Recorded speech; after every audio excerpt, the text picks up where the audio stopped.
오늘 우리는 사도 바울이 자신의 직분으로 그리스도의 남은 고난을 자기 육체에 채운다 하는 말씀을 보았습니다. 저는 여기에 이 말씀을 대할 때 늘 마음속에 의문을 가지고 있었습니다. 그리스도께서 우리의 구원을 위하여 받으신 고난이 크고 놀라워서 우리는 그 고난으로 말미암아 가슴 아파하고 고통스러워하는데 그리스도의 그 고난이 부족해서 그리스도에게 아직도 남은 고난이 있다는 것인가?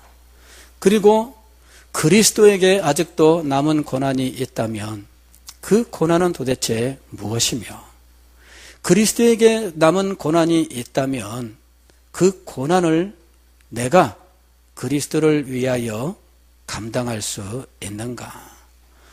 이 말씀을 대할 때마다 늘 풀리지 않는 수수께끼를 가지고 있었던 것입니다. 그리스도는 이미 승천하셨고 영광의 주님이 되셨고 장차 심판주로 이 땅에 강림하시고 새 하늘과 새 땅의 통치자가 되실 분인데 아직도 지상에서 그리스도에게 남아있는 고난이 있다는 말인가? 저는 늘 이 문제가 풀리지 않아서 고민을 했습니다. 그리스도의 고난 한번 생각을 해보십시오. 그 고난은 우리는 감히 상상할 수 없을 만한 고난입니다. 하나님으로서 육신을 입고 이 땅에 오신 것 자체가 고난입니다. 지금 세상은 애완견들을 많이 키우고 이 애완견은 마치 가족의 일원으로 대우하는 시대입니다. 길을 가는데 어떤 아주머니가 포대기를 누르고 애기를 업고를 애기 우리 어디 가서 어쩌고저쩌고 애기한테 말을 걸면서 갑니다. 그게 엄마들이 늘 하는 일이니까.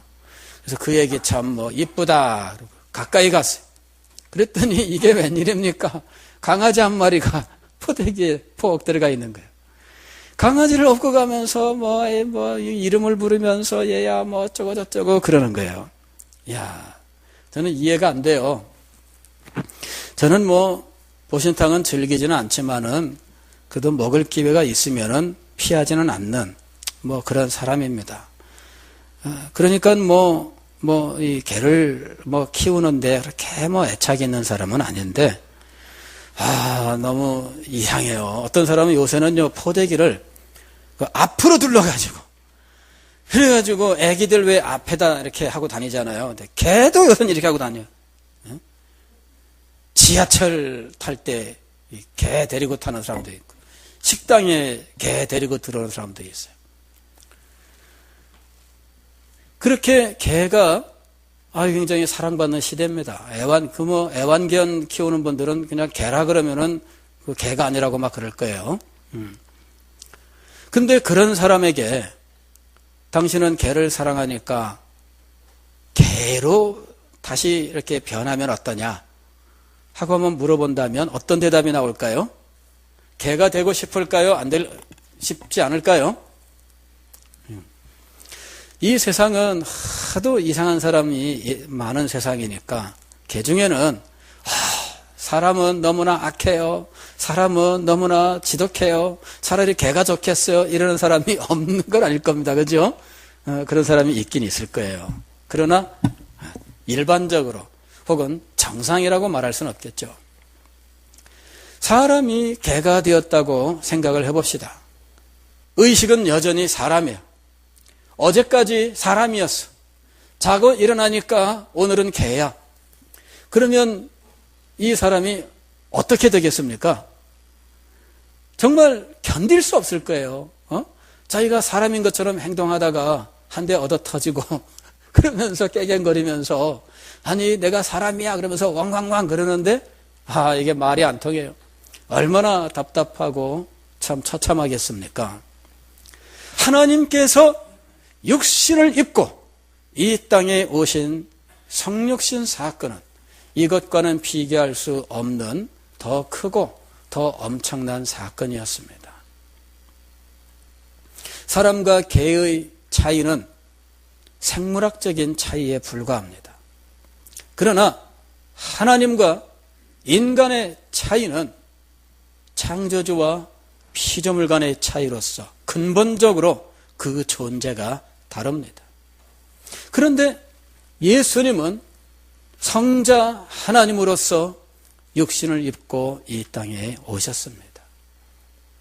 와도 최고의 대우를 받는다면 그나마 낫지 않겠습니까? 많은 말로는 왕이라 그러는데 막상 태어난 곳은 마국간 말구유예요.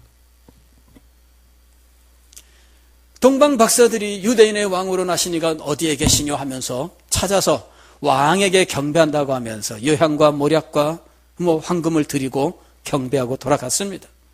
왕이라고 하는데 막상 말구유에 누워 있습니다. 목자들이 천사의 음성을 들었습니다.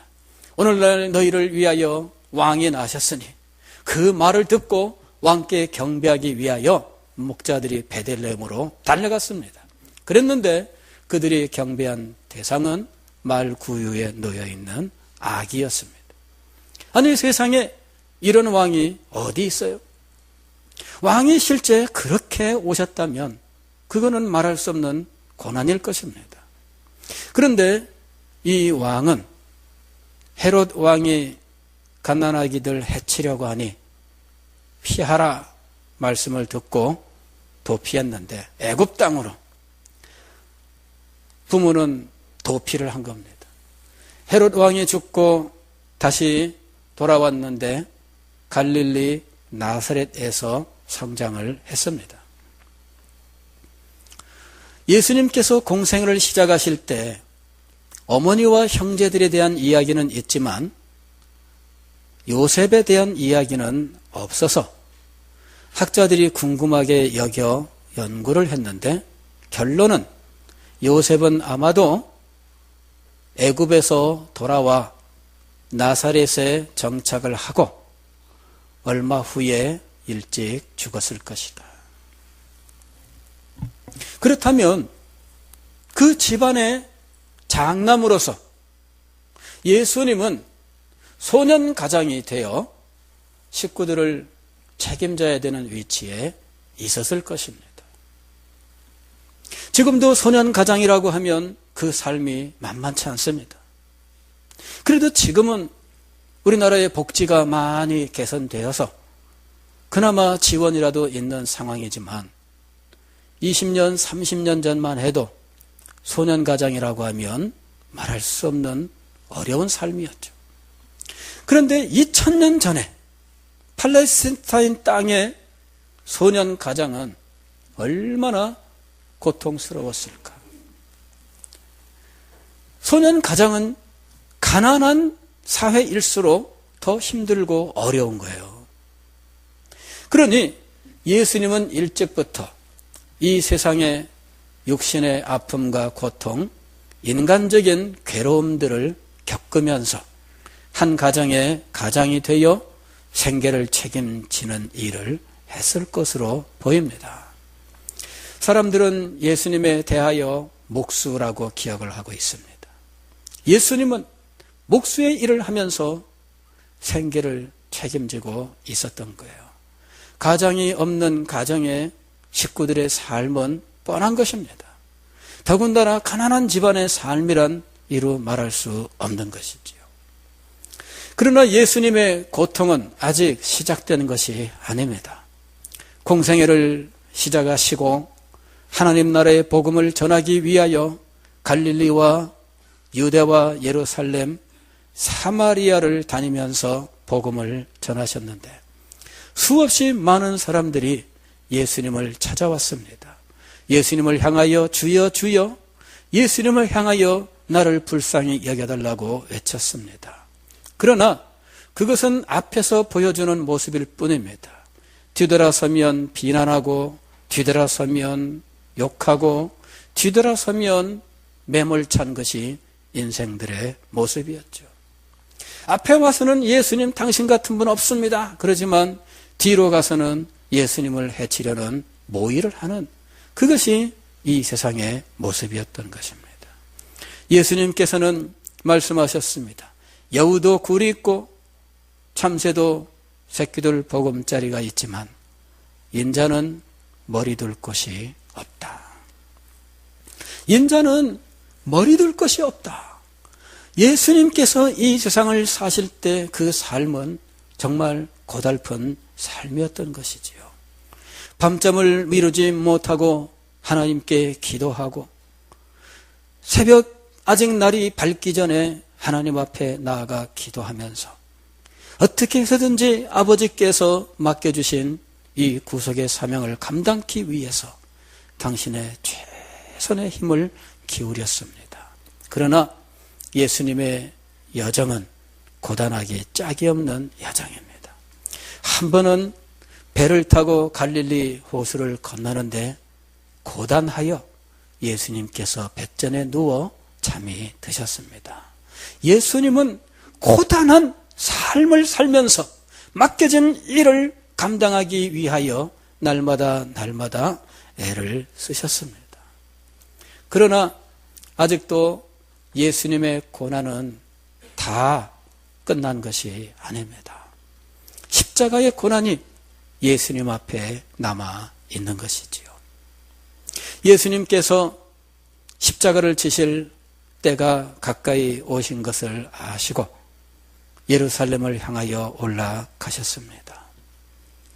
예루살렘에 입성하시는데 어린아이들과 사람들이 나와서 종려나무 가지를 꺾어 길 위에 깔고 자신들의 겉옷을 그 위에 덮고 나귀를 타고 입성하시는 예수 그리스도를 환영했습니다. 호산나 주의 이름으로 오시는 이여 예수 그리스도를 향하여 노래를 불렀습니다. 그러나 여러분, 그 사람들이 바로 며칠 후에 어떤 일을 행하는지 아십니까? 그 사람들이 며칠 후에는 예수님 대신 흉악한 강도를 살려달라고 요청하는 것이지요. 흉악한 강도 바라바, 예수님과 둘 중에 누구를 풀어줄까? 빌라도가 물었을 때 그들은 바라바를 풀어달라고 외쳤습니다. 강도가 예수님보다 더 좋았던 거죠.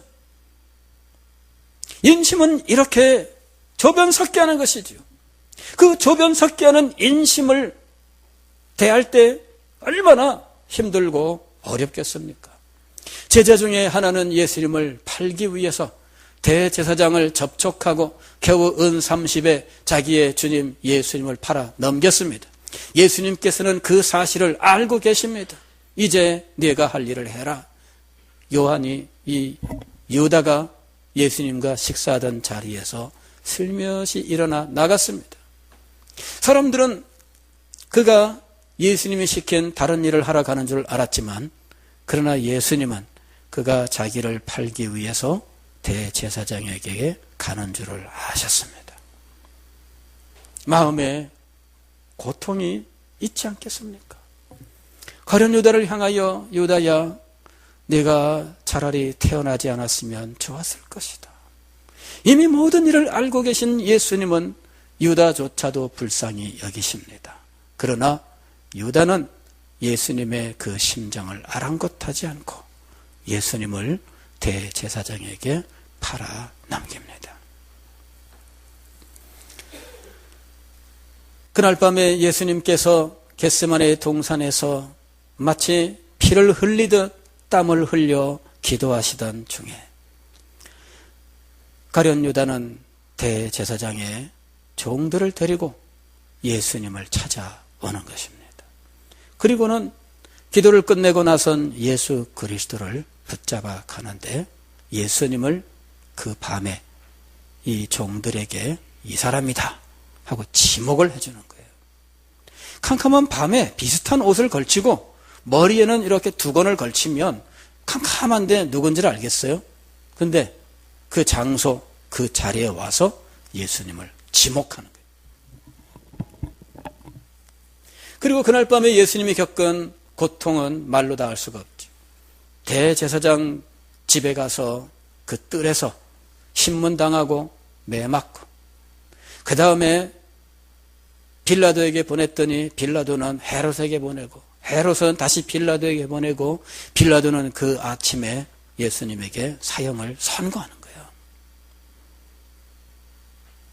지친 몸으로 십자가를 지고 골고다 언덕을 올라가는데, 오늘날도 그 십자가 올라갔던 길을 비아 돌로로사라고 부릅니다. 돌로로사라고 하는 건 뭐냐면은 그 말도 우리말과 비슷해. 돌이 그냥 막 많은 그런 길처럼 느껴지잖아요. 그 길이 그런 길이에요. 그냥 험악한 거친 바위길.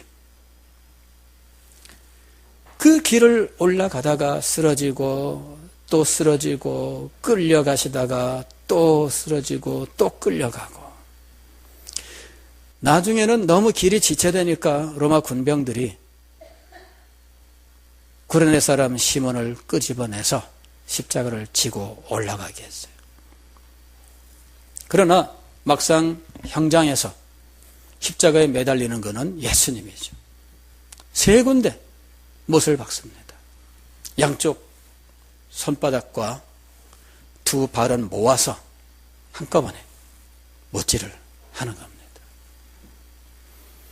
그때 그 무리들이 예수님 못 박았네, 녹슨 세계의 그 못으로 망치 소리 내 맘을 울리면서 들렸네. 여러분, 예수님 십자가에 못 박히시던 장면을 생각해 보세요. 그 아픔과 고통을 생각해 보세요. 그것이 예수님 당신의 죄 때문이었다면 누구도 탓할 수 없거니와, 그것이 내 죄 때문이었다면 여러분 어떻게 하셔야 되겠습니까? 예수님의 고난은 말로 다할 수가 없는 것입니다. 그 흉악함과 그 처참함은 인간의 말로 표현할 길이 없습니다. 어떤 사람은 마취 주사를 놓아도 마취가 안 되는 체질이 있다고 하는데, 한 사람이 급성 맹장염으로 수술을 해야 되는데 마취가 듣지를 않습니다. 어떻게 해야 될까요? 수술을 하지 않으면 이 사람은 죽을 겁니다. 그런데 수술을 하려고 하면 죽음과 같은 고통이 그에게 남아있는 거죠. 예수님은 십자가에 못 박히셨습니다. 그리고는 높이 달려 십자가는 땅에 고정되고 예수님은 십자가에 매달려서 있었습니다. 6시간 동안이나 매달려서 피 흘리고 물 흘리고 고통스러워 하시고, 그러나 원망의 말은 한마디 하지 않았어요. 어떻게 그럴 수 있습니까?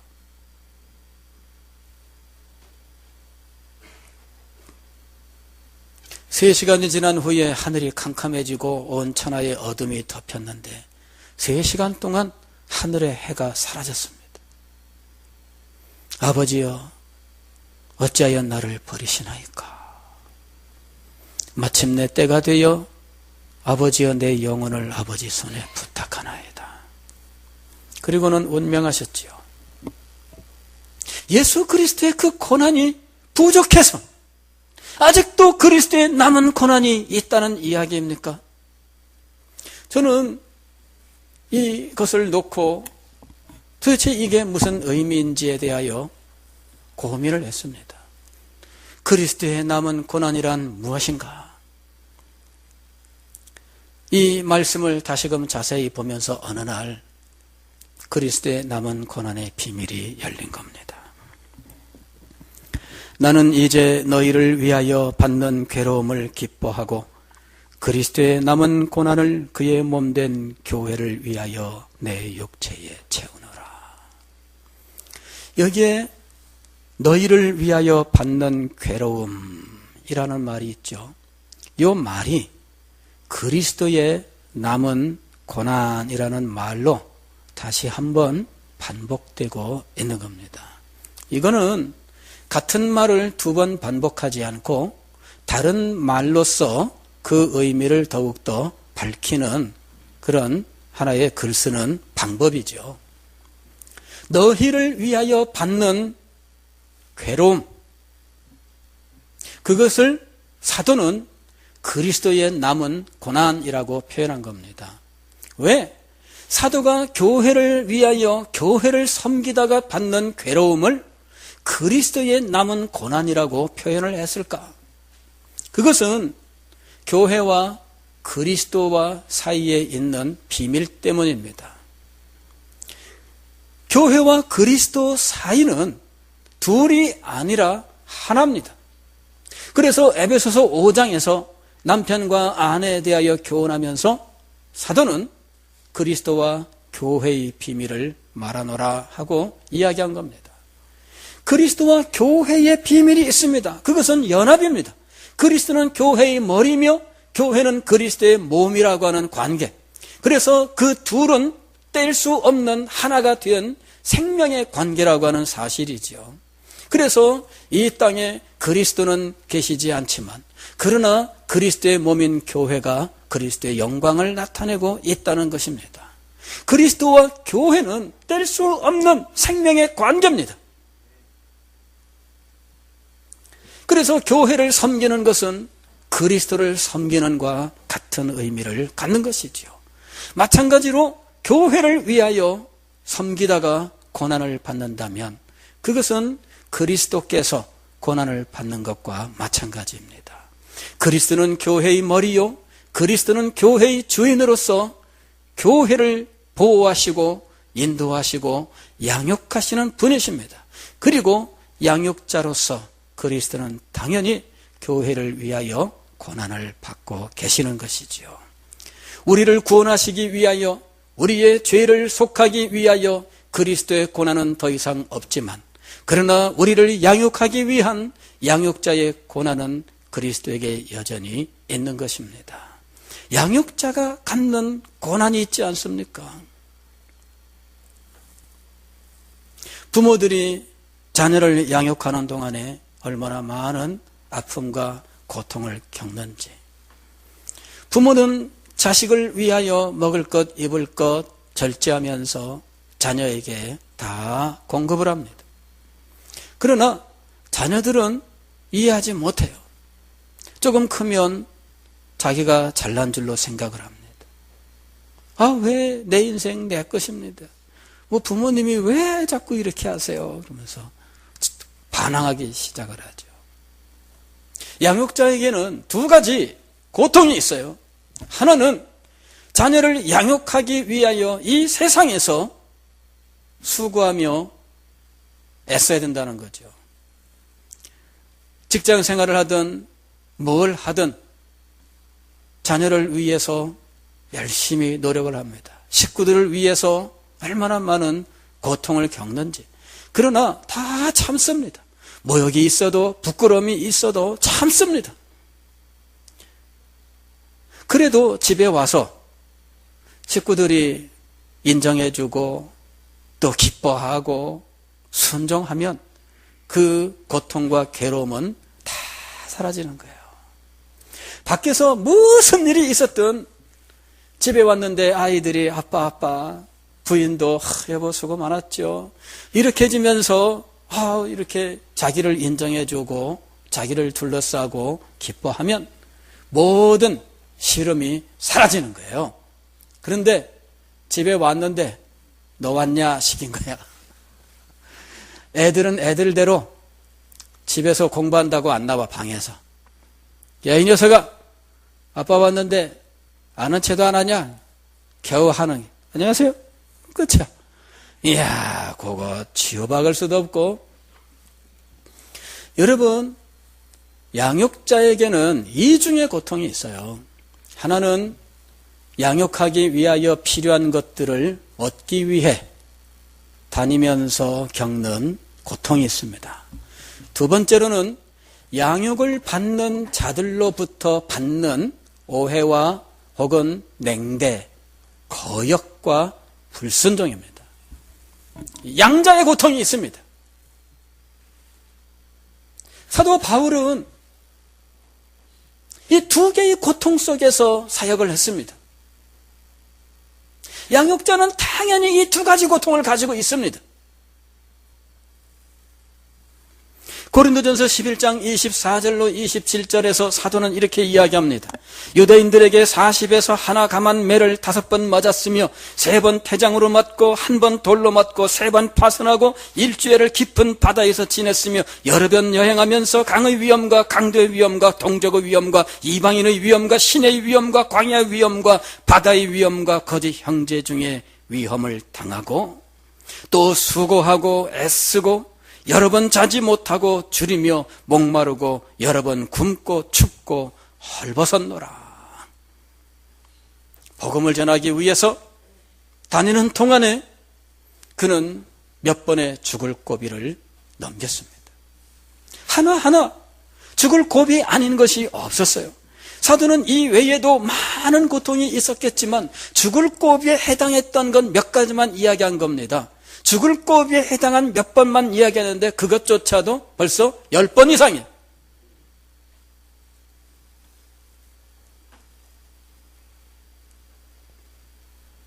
그런데 이어서 고린도전서 11장 28절에서 이렇게 이야기합니다. 이 외의 일은 고사하고 아직도 날마다 내 속에 눌리는 일이 있으니. 양육자로서 복음을 전파하기 위하여 겪는 이 외적인 온갖 고난과 핍박, 죽을 고비에 해당하는 것만 따져도 10번이 넘는 이런 어려움 이외에도 날마다 자기 속에 눌리는 일이 있다. 날마다. 곧 내용을 이야기합니다. 곧 모든 교회를 위하여 염려하는 것이라. 바로 그거예요. 고린도 교회는 사도 바울에게 아픔을 준 교회입니다. 사도는 이 고린도 교회에 편지를 보내면서 그 교회로 말미암아 자신이 겪었던 일들의 일부를 이야기합니다. 한때는 고린도 교인들이 사도 바울을 위하여 할 수만 있으면 눈이라도 빼줄 것처럼 사랑하고 아끼고 존경하는 모습을 보여주었지만 그러나 이내 이 사람들의 마음은 변하여 말 잘하고 번듯한 사람을 쫓아가면서 사도 바울에 대하여 여러 가지로 악한 말을 하기 시작했는데 사도 바울의 외모를 폄하하고 사도 바울의 말투를 폄하하면서 사도 바울은 수전 미달이라는 식의 이야기를 한 겁니다. 사도 바울은 그러면서 점점 교회 안에 하나님을 사랑하고 말씀을 순결하게 추구하는 현상보다는 오히려 편가르고 도덕적으로 용납할 수 없는 일들을 태연하게 받아들이며 살아가는 그러한 이상한 모습으로 변해버린 교회를 두고 괴로워한 거예요.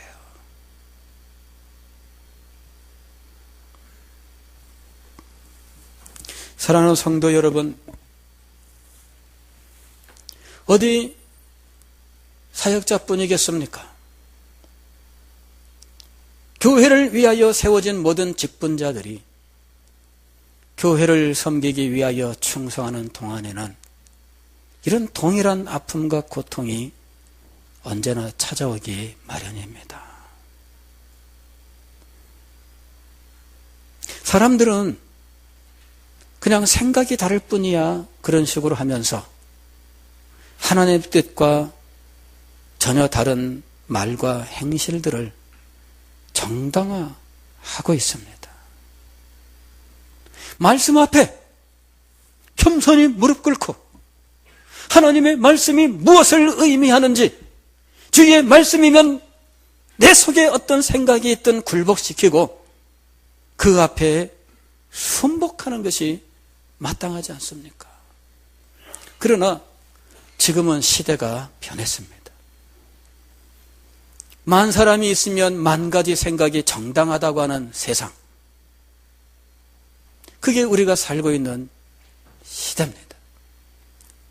만 사람이 있으면 성경도 만 권이 있어야 된다고 생각하는 세상.